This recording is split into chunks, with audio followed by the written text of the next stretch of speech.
Now to the latest trend that's sweeping the internet. So-called NFT. They're now selling for huge bucks. $69 million. Oh my gosh. So what's behind this latest craze? That is the question to ask. Okay, so there's some super strange stuff happening online right now, and I need to tell you about it. First, look at this tweet. The first tweet ever tweeted in the history of Twitter. The tweet was by Jack Dorsey. I'm one of the co-founders of Twitter. And this tweet was somehow just purchased for $2,915,835.47. You serious? And it's not just a tweet. Just last month, a single JPEG sold for $69 million. Oh my God. The NBA is selling little moments of basketball games for hundreds of thousands of dollars. This is all sorts of digital things that people are purchasing a version of them for lots of money. There are 3 simple letters that you need to understand what's going on here. Those letters are NFT. Now to the latest trend that's sweeping the internet. What exactly is An NFT. So-called NFT. Do y'all in the chat understand what an NFT is? Like, does that stand for not safe for work? What does this mean? Why would you pay for an NFT when you can look at it for free? Is this a gigantic bubble just waiting to burst? I believe in this space with my whole heart. I'm just fascinated by it, all of it. This story is much bigger than a $600,000 cat gif or a $3 million tweet. It's a story about human psychology and how the way we value things is shifting because of technology. A technology that some people think may revolutionize our society, while at the same time accelerating the climate disaster. It's really nuts. It's all of these things together, and I want to explain it to you. So let's do this. To LeBron James! That was insane! Officially insane, LeBron James. NFT stands for non-fungible token. Okay, there it is. That's the explanation. Non-fungible token. Makes sense, right? So the video's over now. No. One of my issues with this topic is that people throw around things like blockchain, crypto art, ledger, NFT, and they just expect me to understand what they're talking about, and I didn't. Okay, I'm going to talk about a Tesla for a second. Customized by Unplugged Performance to be the most unique and high-quality Tesla there is. Oh, and it's not just a Tesla, it's also $20,000. You can enter for a chance to win the Tesla and $20,000 by going to... So, fungible. Let's talk about the word fungible. It's this very specific word that economists use. It has a very precise definition. I want to use a different word for fungible for a second. Let's just use the word replaceable. Non-fungible means non-replaceable. You can't replace it. There's only one of them. It's unique. Non-fungible. Let me give you an example of something I feel very strongly about. Let's say you want to buy an orange jacket. This is really absurd. I've actually never counted these before. Stop it. Get some help. You want to buy an orange jacket from Uniqlo. You go on the internet and a jacket costs $39. If you purchase one of these jackets for $39, you don't care what specific jacket they send to you. They're going to make thousands of jackets in your size, send them to stores, send them to people, and they will send one to you. You don't care which one it is. The jacket is fungible. It's replaceable. As long as you get one that's identical to the rest, it's worth the same to you. They're interchangeable. However, let's talk about one Uniqlo orange jacket that has been with me for a very long time. This is the original, and for those of you who don't know, I sort of have a strange attachment to this jacket. I just love it. I love the color. I feel like an identity with this thing. And it's sort of starting to disintegrate, but I love it. And I kind of fell in love. This jacket is not replaceable. If I went onto the website and paid $39 for a Uniqlo orange jacket that was this exact same model, it would not be this jacket. This jacket is non-fungible. It is the only one on the planet that exists. It has emotional value. It has significance. It is a very valuable thing because it is scarce. There's only one of them. It's valuable to me, at least. And I kind of fell in love. Okay, we can put these down for a second. Everything in our economy is one or the other, fungible or non-fungible. A sack of rice is fungible. You just want a sack of rice, you don't care which one it is. The Mona Lisa, non-fungible. There's only one. Unsurprisingly, non-fungible things are way more valuable than fungible things. So that's the NF in NFT, non-fungible. Now let's talk about the T, which is token. This is a very internet-y word. And to explain this, I have to explain something I have avoided explaining for a very long time. The blockchain. Luckily, there's a way to understand this, and I'm going to make it as painless as possible. Let's say I want to buy 3 slices of pizza from my friend Anna. She charges me $6 for these 3 slices. I don't use cash anymore, so I pull out my debit card, my bank card, and I swipe on her little terminal. As soon as I swipe this card, a message is sent to my bank. And it says, hey, Johnny, who has an account at your bank, wants to spend $6 on pizza. And that money needs to go to Anna's bank. This is like the bread and butter of what a bank does all day. They document every transaction that comes in from all their customers. They send out money to the other banks. And at the end of the day, they have a tally of all the money that went out of your account and into your account. And they can give you a number. They can say, based on all of these transactions, you have $50 in your bank account. And so when that request comes in, as I swipe my card, my bank is like, okay, so based on all of your transactions, you have $50 in your account. I can send $6 to Anna's bank, approved, and they approve the transaction. Once that money comes into Anna's bank is doing the same thing. They're like, oh cool, she had $80 and now she has $86, and they add it to her record. More and more, your money is just a number on a screen. It's the result of a bunch of transactions. You don't barter with physical things and you don't use cash as much. So the bank keeping meticulous records of every transaction becomes really important. We trust the bank to do this correctly. So thank you, banks. Banks and other middlemen have been keeping stuff like this running smoothly for centuries. I mean, kind of smoothly. The NASDAQ, everything and more has been completely wiped out. Worst day on Wall Street. What in the world is happening on Wall Street? There have been a few bumps in the road.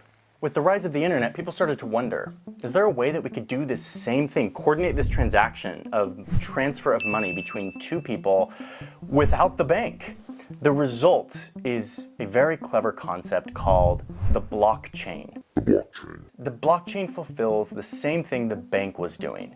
But instead of doing this privately on my bank account and talking to Anna's bank, all of the transactions are actually recorded publicly on the internet. You're going surfing on the internet. So let's redo this example in a crypto world. Anna charges me 6 crypto coins for my 3 slices of pizza. I go to swipe my proverbial bank card to say, yes, I want to pay you 6 coins. Instead of the bank seeing that request for a transaction and trying to validate it, it goes on to this public record where a bunch of people's computers all around the world are keeping track of every single transaction of everyone, always. If I don't indeed have the 6 coins in my account to pay Anna, all of the people's computers who are keeping track of every single transaction will notice that there's a discrepancy. They'll be like, whoa, whoa, whoa, dude, you don't have 6 coins.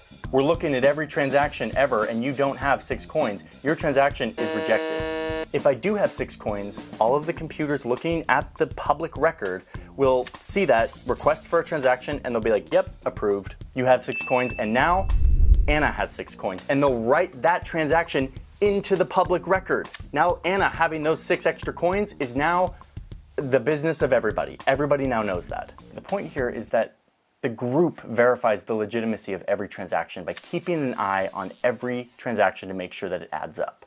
Okay, I'm getting hot at this point, so I'm taking off my orange jacket. Okay, so you're wondering, what does the blockchain and this public record have anything to do with cat gifts that sell for $600,000? Well, I'm about to tell you. So in my pizza example, we talked about blockchain as a way to verify currency transaction. I pay you this much, you pay me this much, and everybody knows how much everybody has because it's all public. But this is where it starts to bend my mind a little bit. What if we apply this to something that isn't money or currency? Let's say one day you're just looking at the ledger, and the ledger's like, Johnny wants to give Anna 6 coins. Okay, he's got 6 coins, approved. And then a transaction comes up that's like, a Malaysian businessman wants to give $3 million worth of coins to Jack Dorsey in exchange for a little token or digital certificate that says that the tweet is now somehow owned by the Malaysian businessman.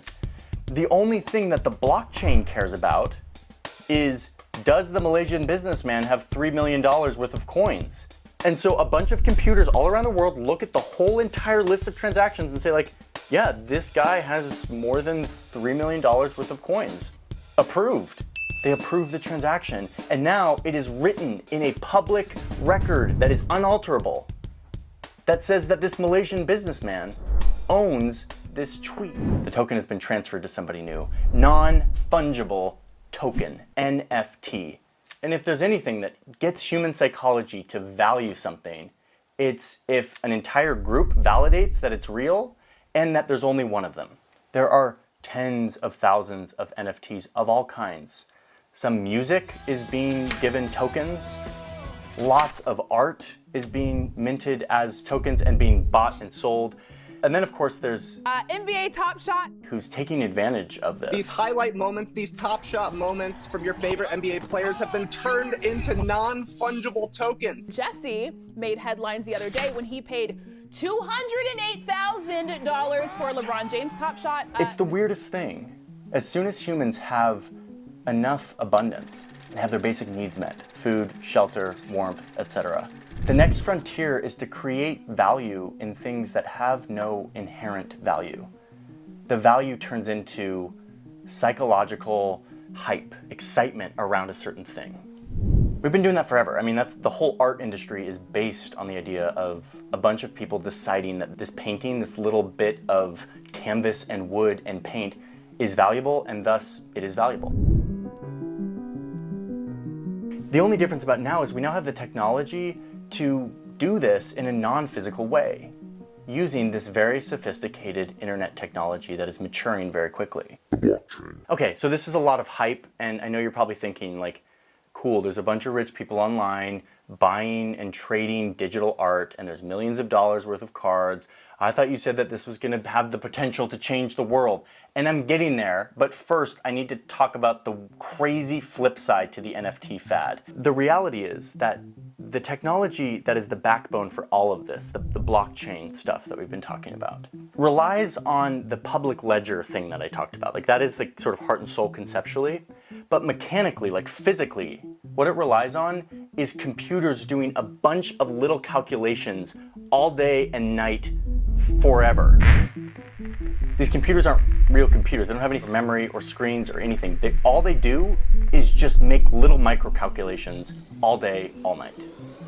Most NFTs are stored on a blockchain called Ethereum. And as of now, in early April 2021, when I'm filming this, the Ethereum blockchain is using 33 terawatt hours of electricity. And you're like, what's a terawatt hour of electricity? That's the same amount of power as the country of Serbia. A reminder that generating electricity usually comes from power plants that are burning fossil fuels, that are putting carbon into the atmosphere, which is a big freaking problem. Facing a man-made disaster on a global scale. The power consumption of the Ethereum blockchain is exploding. It is quadrupled in like 8 months, and it is showing no sign of slowing down. It is a lot of energy, and to think that that much energy is not being used to like move people around or produce things, it's used to like crunch numbers in a weird computer warehouse somewhere so that somebody can buy a fake token of a thing that we only, oh man, I can't, it's mind-blowing. It's such an ironic moment where it's like, this is all digital, it's all fake, it's not real, but it's having deeply real-world effects. Ouch! Oh my God! I just want to finish this video now talking about what this might mean for our world going forward. This is definitely hype, and that's the whole point. I mean, these speculation markets are all about hype. We see this all the time with new technologies and new things that people get excited about, and they swarm it with their investments, and the price goes up, and then something happens. For example, Come on, Uncle Phil, this is the 90s, man. What's a web page? Something ducks lock on? Unequal equals value. So cash in on today's new economy. Man, it's the 90s. It's hammer time. In the 90s, the internet was taking off and people were just realizing that you could like make money on the internet. You could like make big businesses on the internet. The stock market was surging 400% in 5 years, mainly fueled by so much hype and excitement around these new internet companies. Break the record as America's longest boom. The new economy. Is it a boom without end? This rise peaked in March of 2000 and then the bubble burst and a lot of these companies either went under or completely lost all of this excitement valuation that they had. Saw it, didn't you? It was down some. But did that mean that the internet went away? Did that mean that internet businesses didn't come back? No. Companies went on to reshape our world. Right now, I think we are probably in that stage of NFTs. It's hype, it's novel, it's exciting. But what it's doing is it's pushing our minds to think differently about how we validate and verify things. If I buy a house, there is a whole thick stack of paperwork and a bunch of middlemen to make sure that it is very clear who owns the house and how that money gets transferred from one person to another. It is like a nightmare of an experience. If suddenly technology existed that took away the centralized middleman and made transactions between people able to be authenticated, verifiable, and much smoother, that could change our world. I'm not here to say if the bubble's gonna burst or whatever, I don't know. I just know that this is a crazy moment where we're getting our heads around a new technology and what it means, and eventually we'll adapt. This won't be crazy, this won't be novel anymore. Prices will go down, but the technology that allowed it all to happen will probably stick around.